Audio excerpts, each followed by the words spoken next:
4 jeux d'horreur que mon frère a testés. Le 4e est génial.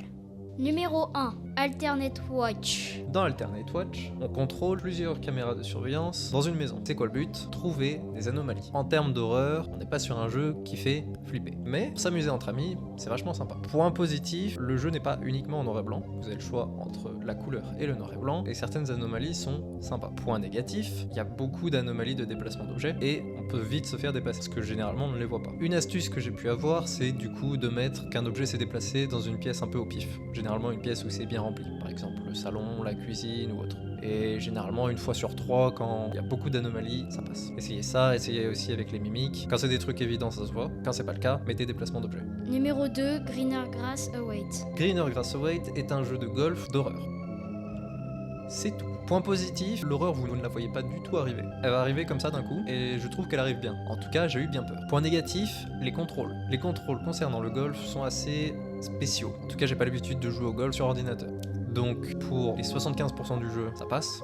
Mais sur la fin, ça devenait assez technique, et j'ai pas pu finir le jeu à cause de ça. Numéro 3, Psalm 5913. Psalm, jeu d'horreur à la première personne. L'esthétique du jeu est assez sympa.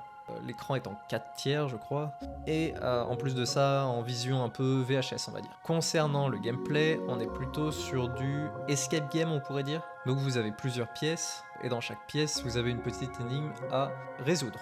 À la fin de chaque énigme, vous avez un petit screamer, bref, rien d'incroyable. Par contre, le jeu arrive à mettre bien la pression à certains moments. Je sais qu'il y a des endroits où je voulais juste pas du tout avancer. Donc en termes d'horreur, ça arrive à parfois bien vous surprendre. La plupart du temps, vous savez à quoi vous attendez. Le point négatif du jeu, c'est qu'il est trop court en fait. Je dirais en 30 minutes, il est fini. Il n'y a pas vraiment de conclusion en fait à la fin du jeu. Néanmoins, je vous le conseille quand même. Il vaut le détour. Numéro 4, They Are Here. Et enfin, le meilleur des 4, They Are Here. Vous êtes un journaliste qui part enquêter sur une mystérieuse affaire dans une ferme abandonnée, en plein milieu des États-Unis. Qu'est-ce qui s'est passé? Des histoires d'extraterrestres. Jusque-là, rien de bien original. Par contre, le jeu est joli, et l'horreur n'est pas brusque. Comment expliquer? Les monstres sont là mais ne vous sautent pas dessus. La tension monte petit à petit, l'ambiance visuelle et sonore est super bien travaillée, et ça met la pression, ça met vraiment la pression. Le jeu est gratuit, il est encore en démo, et il devrait sortir cette année. Actuellement, on peut juste tester la démo et le prologue, donc que ce soit la démo ou le prologue, les deux valent